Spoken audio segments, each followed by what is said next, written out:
La Voz del Saber, episodio número 6. Mi nombre es Oscar Silva. Estoy muy feliz, muy entusiasmado de recibirlos de nuevo. Y el día de hoy vamos a hablar de algo que me parece fascinante, que es la paleontología. Estos animales tan enigmáticos, tan sorprendentes que son los dinosaurios.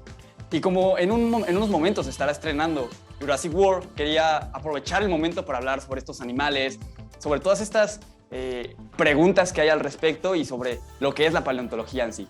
Por eso hoy tengo el gusto y el placer de tener aquí con nosotros a Santiago Reuil, quien hace reconstrucciones de dinosaurios con cartón y que además ha trabajado en algunas reconstrucciones de esqueletos de estos animales. Entonces es un gusto, es un placer tenerte aquí, Santiago, y vamos a ver qué podemos sacar de esta charla de dinosaurios. ¿Cómo estás? Bien, un gusto, Oscar, estar acá charlando con vos. Así que sí, los dinosaurios es un tema atrapante y fascinante y del que me encanta hablar. Así que aquí estamos. Perfecto. ¿Tú cómo describirías lo que haces? ¿Cómo describirías ser un paleoartista, hacer esto que haces en tu canal? Y además trabajas muy cercanamente con los museos, ¿no? Entonces, ¿cómo describirías todo este labor que haces de la paleontología?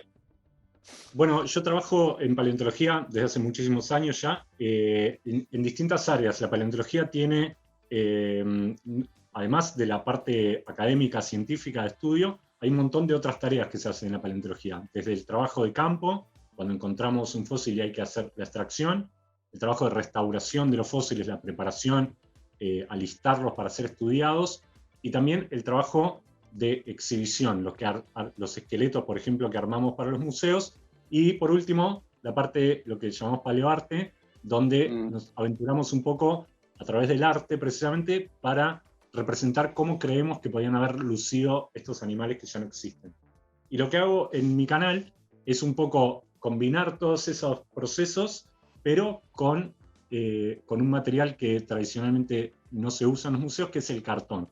O sea, replicar los mismos procesos, usar las mismas ideas, pero realizándolo con materiales de descarte, con cartón y otros elementos que encuentro, con los que busco representar lo más correctamente posible la anatomía de estos animales, pero a la vez con una cosa más plástica, más lúdica, que hace como un encuentro, digamos, entre la ciencia y el arte, donde también aparecen en los episodios investigadores e investigadoras que estudian estos animales. Entonces ellos me van asesorando y básicamente cada episodio es una mezcla entre esto, la charla con los especialistas, el cartón como material de manualidad y los dinosaurios en algunos casos, pero también un montón de otros animales extintos.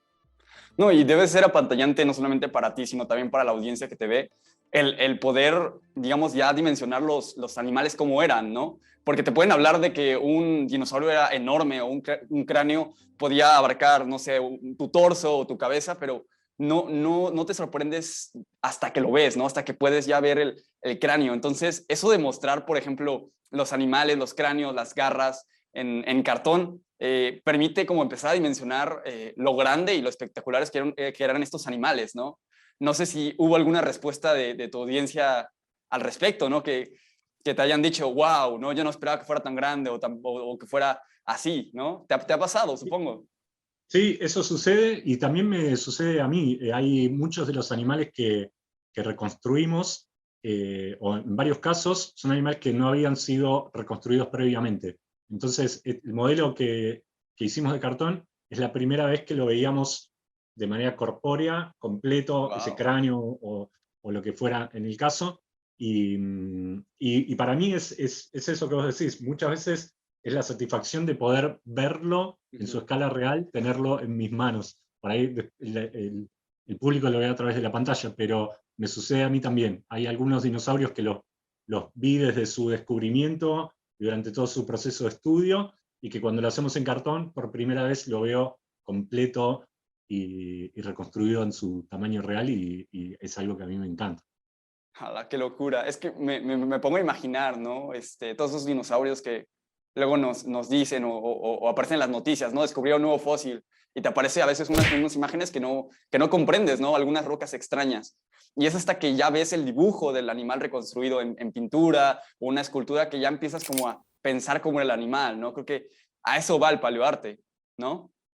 Sí, es que yo creo que el paleoarte, vamos a hacer una pequeña aclaración, como que en general cuando yo digo paleoarte o decimos paleoarte, estamos pensando en, como vos decías, un dibujo o una escultura del animal en vida. Y en mi proyecto de paleocartón, si bien también lo llamamos paleoarte, porque es un poco de arte con la paleontología, en general me concentro en reconstruir los cráneos, que es como un grado, sigue siendo el animal muerto, digamos, es el cráneo. En el paleoarte muchas veces vemos el animal vivo, y eso tiene mucho de interpretación. Para representar al animal vivo tenemos que poner un montón de cosas para las que hay muchas, está basado en información que tenemos, pero tenemos que completar esa imagen con especulación, con información que no tenemos. Sin embargo, esa reconstrucción es el vehículo que hace llegar ese conocimiento paleontológico, que a veces, como vos decís, es muy duro, hay fósiles que son muy difíciles de entender. En cambio, la ilustración lo convierte en una imagen que a simple vista todos podemos entender. Y esa imagen va a ser como una especie de embajador de la ciencia que va a salir en las noticias, lo vamos a ver en internet por todos lados, y se va a convertir en la cara visible por ahí de ese descubrimiento, ¿no? Sí, está el caso, no sé si lo hayas visto, de un mamífero, no, un reptil, me parece que se metió una madriguera de un mamífero en la época triásica, me parece. Y el fósil, bueno, se encontró y después por una animación que hizo un artista de paleoarte, donde mostraba cómo el reptil se metía a la comadreja y ambos, el mamífero que vivía dentro y el reptil, sobrevivían, bueno, se mantuvían juntos mientras morían, ¿no? Mientras se sofocaban por las erupciones volcánicas. Gracias a esa animación, ese fósil se volvió un poquito famoso aquí en México. Entonces creo Claro. que eso es como también como la magia de esto, ¿no? Poder imaginar y ver y representar cómo era esa época, ¿no? Qué era lo que pasaba con los animales, ¿no?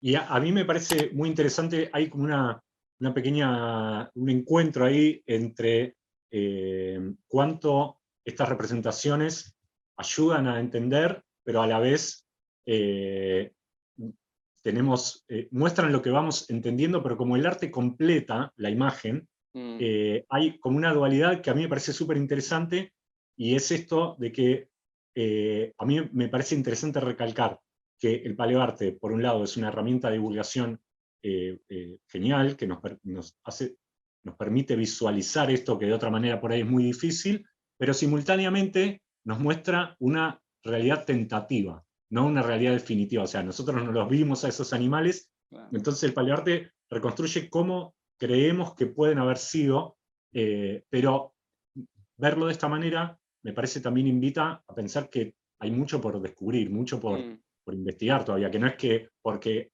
tenemos una reconstrucción artística del animal vivo, ya sabemos todo de ese animal. Todavía falta mucho por descubrir, mucho por investigar. Entonces están las dos cosas ahí en juego, y ese dilema ahí en el medio es parte de lo que yo trato de desarrollar y que me parece súper interesante. Qué cosas. Y todo este proceso que nos mencionas de reconstruir, ¿no? Vi en tu canal que, por ejemplo, tú estuviste en el proceso de reconstruir a la rana gigante de Patagonia. ¿Cómo es ese trabajo de encontrar dónde caben, dónde van los huesos? Porque, bueno, los huesos o el material que tengan, porque me parece una locura tener pedacitos en el video. Se ve que son pedacitos como casi piedras, parecen piedras. ¿Cómo pueden relacionarlas y al final dar con la forma o cómo iban acomodadas, ¿no? ¿Cómo es ese proceso de reconstruir animales?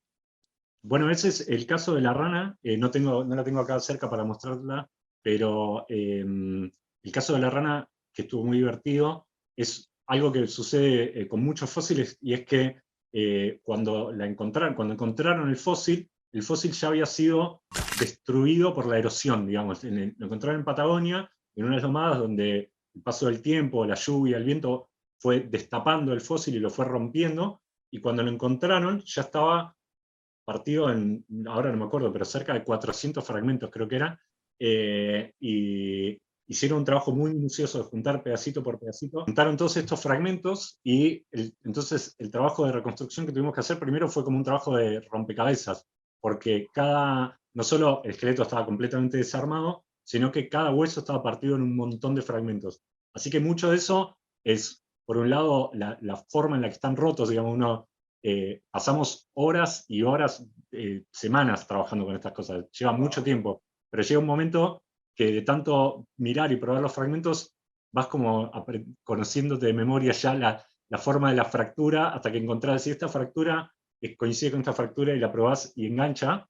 Por un lado está como ese encastre físico, y por otro lado también conociendo de qué animal se trata y conociendo la anatomía de esos animales, nos ayudamos como, bueno, podemos reconocer esto parece una parte del húmero, y esto parece otra parte del húmero. Entonces sabemos, aunque no toquen, tienen que ir más o menos juntos, y buscamos qué puede ir en el medio.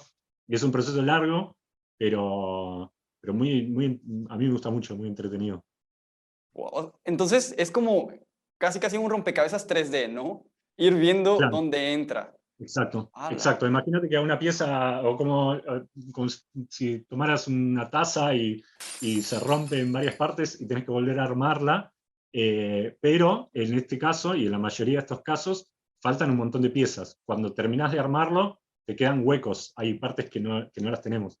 Y ahí entra la reconstrucción de completar esos huecos, digamos, cómo esas partes que nos faltan, ¿cómo serían? Que si te queda un hueco en el medio, por ahí, bueno, es solo continuar la superficie, pero si le falta un extremo y hay que modelar, hay que hacer una escultura de esa parte que falta, bueno, ¿qué forma tendría? Y ahí está toda la discusión con los especialistas, comparar con otros animales que se conozcan, con sus parientes cercanos, extrapolar las medidas y ir haciendo un estudio para hacer como una extrapolación, una suposición de cómo podrían haber sido esas partes faltantes, y ahí lo que hacemos es un trabajo de escultura, digamos, de modelar estos huesos faltantes para que entre el fósil o la réplica del fósil y la escultura, terminamos completando el esqueleto. ¿Y así normalmente es como se hace con los fósiles o fue en este caso nada más algo como excepcional que se cayó? Que los fósiles sean fragmentarios es muy común. La mayoría, te diría, de los esqueletos de dinosaurios, por ejemplo, que vemos en los museos, están reconstruidos. Es muy raro, aunque sucede encontrar un esqueleto completo. La mayoría de las veces encontramos partes de esqueletos. No siempre están tan destrozados como estaba esta rana, pero sí muchas veces faltan partes. O sea, por más que el hueso no esté tan fragmentado, no esté tan roto, seguramente no tengamos todos los huesos. Entonces, para armar un esqueleto vamos a tener que fabricar de alguna manera esos huesos faltantes. Pero, pero ¿cómo los hacemos? Y en base a en qué nos basamos para reconstruirlo, esa es parte de mi trabajo y es parte de lo que me apasiona de mi trabajo. Entonces, en este proyecto de paleocartón se centra un poco en eso, cómo reconstruimos lo que falta, qué es lo que tenemos y cómo llegamos a la pieza final. Porque muchas veces en los museos uno encuentra un esqueleto que es una réplica, que está reconstruido, pero no necesariamente uno sabe que toda esa historia que Claro, hay ahí sí. detrás. Y muchas veces la gente piensa, depende de cómo esté indicado o no en cada museo, que el esqueleto es real y que está completo, y no tiene por qué imaginarse, si nadie se lo dice, que hay todo este trabajo de reconstrucción detrás. Y a mí es un trabajo que me apasiona, entonces este proyecto va un poco por ahí, como hablar de esa parte del proceso y mostrarlo, aunque sea con un material no tradicionalmente museológico. No, y más porque muchas veces como luego en los museos está el esqueleto completo, uno piensa incluso que se descubrió completo, ¿no? O que así fue como se sacó. Entonces, todo ese trabajo detrás, todo ese proceso de investigación, yo creo que, bueno, al menos en mi país no se da tanto a conocer, no te explican todo lo que fue esa reconstrucción, ese análisis, ¿no? Todo eso que tú haces en paleocartón, que está muy Me padre. parece que está bueno, que es positivo. Y este proceso, porque también me comentabas, bueno, me comentaste antes que tú también participas en toda esta experiencia de ir a buscar los fósiles, ¿no? Has estado en varias expediciones. Quería preguntarte también como, ¿en qué lugares se suele buscar fósiles y cómo es eso de ir a buscar fósiles? Porque debe ser una aventura, ¿no? Uno se debe sentir Indiana Jones encontrando allí Sí. huesos y cosas así, ¿no? Sí, la campaña, decimos nosotros, las expediciones en búsqueda de fósiles, es una de las partes más lindas de esta profesión, porque muchas veces nos llevan a lugares increíbles y muchas veces a desconexiones también, ¿no? Porque a veces vamos a lugares muy aislados y pasamos mucho tiempo, y es una experiencia realmente muy linda. Y del mismo modo que encontrar un fósil es una experiencia muy linda. Pero respecto de a dónde ir, dónde buscar, depende mucho de qué sea lo que estamos buscando.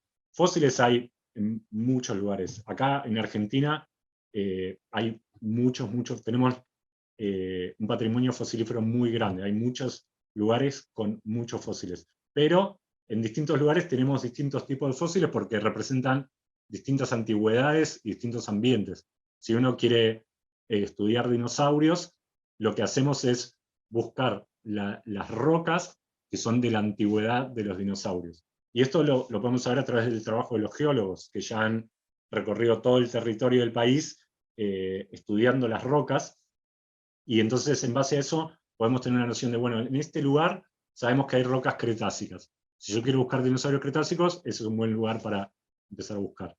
Y también hay, bueno, un montón de información que ya tenemos de trabajos previos, ¿no? Sabemos que hay lugares donde se han encontrado fósiles como los que buscamos, y vamos a ver si encontramos más. Eh, y, y también sucede un montón eh, que la gente que vive en esos lugares encuentra algún hueso fósil o alguna piedra que le llama la atención y avisa al museo o a la universidad, y vamos a ver de qué se trata, y a veces son descubrimientos fabulosos. A veces también supongo que también terminan siendo rocas, ¿no? O el hueso de También algún pasa. perro, ¿no? Debe pasar que llegan todos emocionados, encontramos un dinosaurio y un A veces huesito, ¿no? pasa. Sí, a veces pasa, y además los fósiles no siempre son fáciles de entender, y también hay, como podemos ver en cualquier lado, ¿no? Hay rocas que tienen formas extrañas, esto tiene que ser un fósil, y después cuando lo estudias, no, es simplemente que la roca está erosionada de una manera extraña y tiene formas raras. Pero también pasa lo otro, que muchas veces, sí, es un descubrimiento, y muchas veces han sido así descubrimientos importantes. Wow, entonces cualquier persona puede ser el nuevo descubridor de algún fósil, ¿no? O sea, cabe Sí, la posibilidad. También, por ejemplo, aquí en México ha pasado, y supongo que pasa también allá en Argentina, algunos momentos, que en las construcciones de trenes, de plazas comerciales, luego de la nada aparecen fósiles, ¿no? Entonces sí. también es la posibilidad de eso. ¿Y cómo es un fósil crudo? Cuando ya se encuentra el fósil, ¿cómo normalmente se ve? Porque bueno, en las películas se ve como el hueso ya limpio, ¿no? Se ve, pero Sí. supongo que no tiene nada que ver a la realidad. No, igual hay una gran diversidad, ¿no? De formas en las que los podemos encontrar. No es siempre igual, pero te cuento, por ejemplo, un típico hallazgo de un dinosaurio acá en Patagonia, que hemos realizado muchísimos. La mayoría de esos hallazgos comienzan con que encontrás un fragmento, una astilla de hueso, que lo reconoces que es un hueso no por su forma, sino por la textura que tiene, por la estructura interna que tiene, y si encontrás esta astilla, es probablemente una astilla que se rompió de un hueso que esté más arriba en el cerro. Entonces vamos buscando y encontrás otra astilla, y si tenemos suerte encontramos en algún lado el hueso que se está rompiendo y que está dejando caer todas estas astillas. Y ahí empezamos a destapar y excavar, y, insisto, si tenemos suerte, dentro de la roca puede estar el resto del animal. Y ahí empieza este trabajo de destapar, que muchas veces, insisto, esto varía mucho, depende del caso, pero muchas veces cuando estamos en el campo haciendo extracción, solo vemos el hueso superficialmente. Es decir, no queda destapado como lo ves en el museo, sino que solo vamos destapando hasta ver dónde hay hueso y dónde no, para poder proteger toda esa zona y extraer todo junto.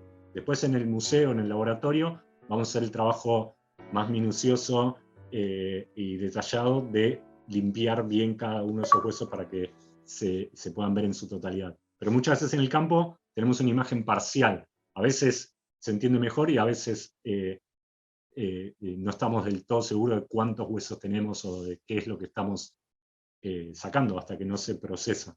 Porque también supongo que hay la posibilidad de que el hueso que se encontró, bueno, tal vez no fuera un dinosaurio, pero fue un perro que se murió hace cuánto tiempo, o un reptil de la zona, o ese tipo de casos, ¿no? O ya de plano cuando llegan ya están seguros de que es un dinosaurio. Eh, Existen algunos casos en los que se puede prestar a confusión, pero en general alguien que trabaja en esto, digamos que tiene el ojo entrenado, es fácil reconocer un hueso actual, decimos, de un animal actual, de un hueso fósil. Hay casos en los que no es tan sencillo, porque algunos huesos actuales pueden haber estado sometidos a algún proceso que lo haga parecer fósil, pero en general es fácil distinguirlo. ¿Y alguna vez se ha roto algún hueso? ¿Has tenido la experiencia de que se rompe? ¿O cómo es eso, no? Debe ser horrible. Yo me imagino rompiendo un hueso y que, Es que que todavía que hay sí, de pocos. hecho, ¿cómo? Encima que hay pocos, claro. Encima hay Eh, pocos y se te rompen, ¿no? sí, eso pasa, puede pasar, y de hecho una de las principales preocupaciones que tenemos cuando hacemos la extracción es que los fósiles muchas veces están rotos, y Mm. así como te digo, encontramos los pedazos que se cayeron, que se rompieron, el hueso que todavía está dentro de la roca, por lo general está todo fracturado. Entonces tenemos que poner consolidantes y envolverlo en yeso y tener un montón de cuidados para que eso no se desarme, no se siga rompiendo, y a veces pasa, y de hecho una de las cosas que aprendemos para hacer este tipo de tareas es cómo pegarlos, cómo volver a armarlos Mm. si se rompen o se desarman, porque es algo que puede suceder.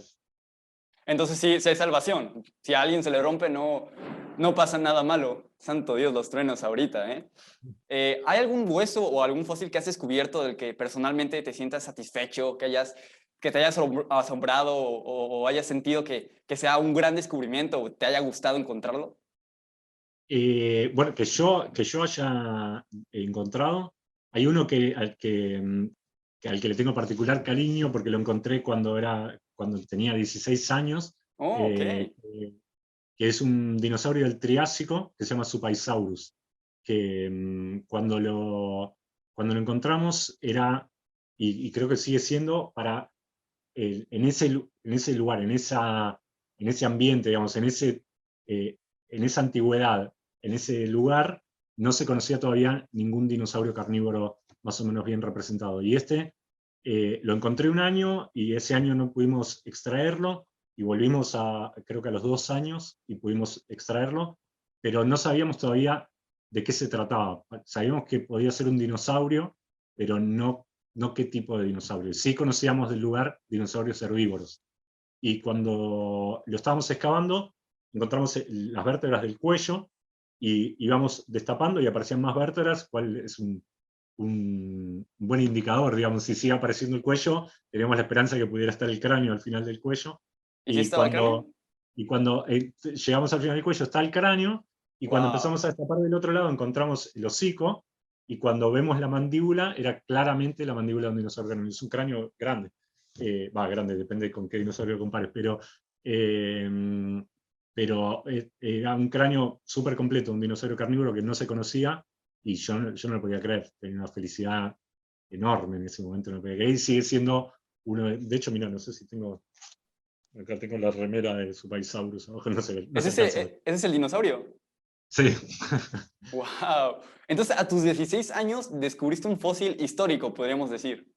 Que Bueno, un no antes y un sé si después. es un fósil súper relevante, pero por lo menos es un dinosaurio, una especie nueva y bastante bien representada, y, y no, una felicidad enorme. He hecho varios otros hallazgos, pero como te digo, muchas veces encontrar un fósil de dinosaurio a veces es encontrar dos huesos, Mm, y sí. a veces es encontrar un esqueleto, y en el medio todas las posibilidades. No, Y pero este fue un descubrimiento que estuvo bueno. sí, fue un cráneo, ¿no? Creo que el cráneo es lo más difícil de encontrar, si no me equivoco. Sí, pasa mucho con los dinosaurios, que es difícil encontrar sus cráneos, porque eh, el cráneo no es un hueso, sino que es lo que nosotros llamamos un esqueleto craneano, ¿no? El cráneo, Mm, tanto el nuestro como el de los dinosaurios, está compuesto por un montón de huesos que están unidos entre sí. Y en el caso de los dinosaurios, esas uniones son muy débiles en varios casos. Entonces, es muy común que el cráneo se haya desarmado y se haya perdido antes de que el dinosaurio quede preservado. Entonces, encontrar los cráneos, el cráneo es como el, el- lo, como la meta, lo ¿no? más La raro meta y de lo más un... buscado, porque también tiene mucha información. Entonces, el cráneo es como una pieza súper importante, y es la más difícil de encontrar, digamos. ¡Wow! Pues muchas felicidades, ¿no?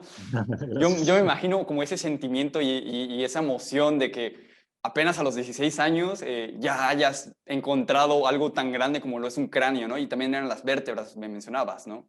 Sí, sí, hay algunos otros elementos del esqueleto, pero sobre todo está ese cráneo completo que me sigue pareciendo. Yo le tengo mucho cariño a ese dinosaurio, me sigue pareciendo un cráneo hermoso. ¡Wow, wow! Y supongo que ya hay representaciones gráficas, ¿no? Hay varias, y de hecho, bueno, en Paleocartón venimos haciendo una que todavía no está publicado, lo venimos haciendo hace mucho tiempo, porque además de que yo le tengo mucho cariño, fue estudiado extensamente por un paleontólogo y gran amigo mío que se llama Martín Escurra, de acá del Museo de Buenos Aires. Él hizo mucho trabajo con esto, entonces junto con él estamos haciendo esta reconstrucción que espero algún día terminar y publicar, pero hay algo interesante, y es que cuando primero se publicó Supaisaurus, se lo describió como que tenía dos crestas, como si fuera, no es este dinosaurio, pero como si Sí, tuviera sí, sí. unas crestas acá adelante, y se hicieron reconstrucciones con esas crestas, y después Martín, reestudiándolo, porque como te digo, no todos los fósiles son fáciles de entender.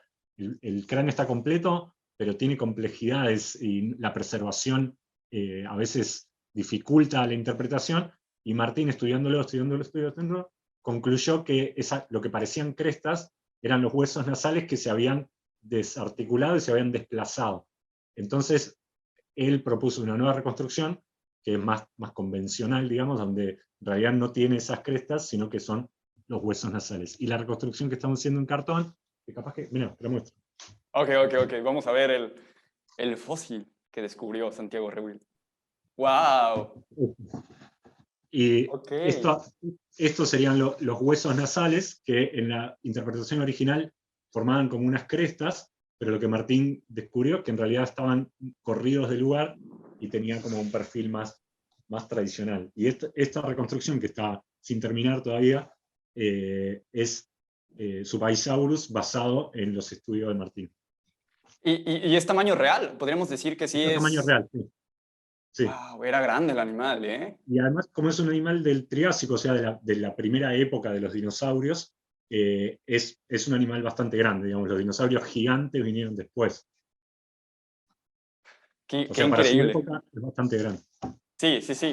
Y por ejemplo, esa clase de trabajos de cartón, ¿cuánto tiempo te lleva ese proceso? Porque también es mucha investigación, ¿no? Porque tú los haces de una manera que sean también coherentes con la realidad, ¿no? Coherentes con cómo eran. Entonces, supongo que debe ser un trabajo de medir, de cortar y además de investigar, ¿no? ¿Cómo es ese Sí, sí, proceso? me lleva mucho tiempo cada pieza. Esta en particular, como te digo, lo venimos haciendo de a poquito, pero hace años ya. ¡Wow! Pero otros que por ahí me dedico más de lleno no llevan tanto tiempo, pero igual llevan mucho tiempo. Y mucho tiempo, como bien decís, tiene que ver con la investigación. Como yo busco que la pieza sea lo más correcta posible en su anatomía, a veces me lleva mucho tiempo entender y familiarizarme con esa anatomía. No solo realizarlo, sino poder entenderla tridimensionalmente para poder construirla. Y además hay esto ya es como por gusto personal, porque es un proyecto como muy nerd, me gusta poder en cada proyecto, dependiendo del tiempo que tenga, darle la mayor cantidad de detalle posible. Y eso muchas veces incluye invertir un montón de tiempo en partes en detalles o en cosas del cráneo que por ahí ni se ven después. Acá tengo otro, este es una especie, se llama Yucalcán. Es un dinosaurio carnívoro que se dio a conocer hace un año, si no me equivoco, y cuando hicimos la reconstrucción, pasé muchísimo tiempo reconstruyendo el basicráneo, que es la parte de adentro del cráneo donde iría el cerebro, y el paladar, que son cosas que yo sé que la mayoría de la gente ni siquiera va a mirar, pero a mí me da satisfacción hacerlas y que estén ahí. Y eso lleva un montón de tiempo de estudio y de discusión con los investigadores, ¿no? Que ellos lo vean y me corrijan y me recomiendan la lectura de otro paper, o me dicen fíjate en tal animal. Y toda esa discusión, todo ese estudio es parte de lo que a mí me motiva, ¿no? Es parte de lo que me lleva a hacer estos proyectos.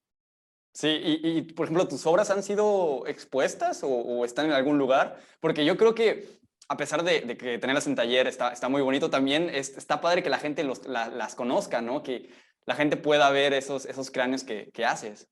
¿Han estado Bueno, expuestas? sí, han estado, hay algunas expuestas en este momento y otras que han estado expuestas y ahora volvieron, pero también la otra cosa que hacemos bastante es hacer talleres para el Ah, público, donde la gente puede venir y construir su propio cráneo de cartón.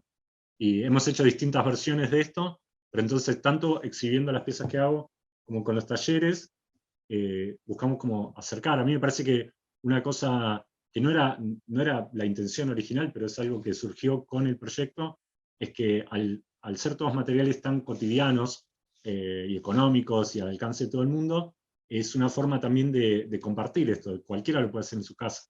Y no necesita más que cartón, tijera y ganas de hacerlo. Entonces, lo utilizamos también como una herramienta como de comunicación de la paleontología, una forma de hacer llegar la paleontología a través de la actividad, que es algo que me gusta mucho, a todas las personas que estén interesadas. y además son manualidades, que es algo que a muchos niños les gusta y es algo que siempre, creo que siempre está presente en la niñez, ¿no? El origami, el hacer casitas de cartón y esas cosas. O sea, se puede trasladar a todo esto y puede ser muy padre, ¿no? Porque tienes ahí animales que sí existieron y que realmente tienen mucha ciencia y mucha historia detrás, ¿no? Creo que ese objetivo y esa misión siempre da algo positivo, ¿no? Yo creo que sí, yo creo que sí. Y pasa mucho que la gente que se acerca a los talleres o a mis redes puede venir por el lado de la paleontología, porque le gustan los fósiles, y encontrarse con las manualidades, o puede venir por el lado de las manualidades, porque le gusta hacer cosas de cartón, le gusta construir sus propias cosas y encontrarse con la paleontología. Es como un pequeño punto de encuentro, creo yo, entre esos dos aspectos, y en esas mezclas a veces salen cosas interesantes. La gente aporta también sus perspectivas, sus formas de hacer, su forma de pensar, sus preguntas. Me parece muy enriquecedor. O sea, tú que estás en este proyecto y allá dentro de la paleontología y todo el tiempo estás como conviviendo con toda esta gente que le gusta los dinosaurios, que la audiencia que ve tus videos, ¿cuál crees que sea la razón de esa fascinación, de ese amor que hay a los dinosaurios? ¿Por qué tú crees que nos encantan tanto, no?